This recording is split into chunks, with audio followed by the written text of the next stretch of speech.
পূর্ব শত্রুতাকে কেন্দ্র করে বিষ দিয়ে মাছ নিধন, ক্ষতির পরিমাণ ১৫ লাখ টাকা। জনিরুল ইসলামের প্রতিবেদনে দেখুন বিস্তারিত।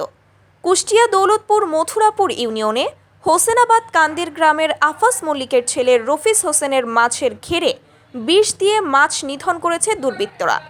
গত ৬ মে রোজ মঙ্গলবার সকাল ১০টার সময় রফিস হোসেনের মাছের ঘেরে বিষ ও গ্যাস ট্যাবলেট দিয়ে সকল মাছ নিধন করেছে দুর্বৃত্ত আকবর ও তার সাঙ্গপাঙ্গ।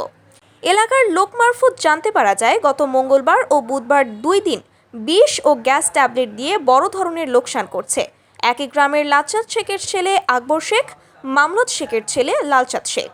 তারা আরও বলেন, এই হিসনা নদী খননের পর এক গ্রুপ দখল করে মাছ চাষ করে আসছিল। ক্ষতিপূরণ দাবি করছি এই জায়গার, এবং এই জায়গার যে ক্ষতিপূরণ হয়েছে এই ক্ষতি যেন সারা বাংলাদেশে কারণ না হয়।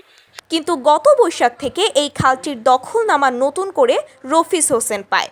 যাদের হিসনা খালটি এর আগে দখলে ছিল তাদেরকে মাছ মারার জন্য ১ সপ্তাহ সময় দিয়েছিল রফিস হোসেন ও তার পার্টনার শাহেদ হাসান।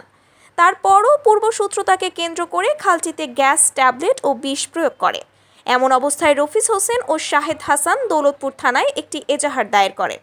দৌলতপুর থানার ওসি নাজমুল হক জানান, বিষয়টি তদন্তের মাধ্যমে সঠিকভাবে আইনগত ব্যবস্থা নেওয়া হবে।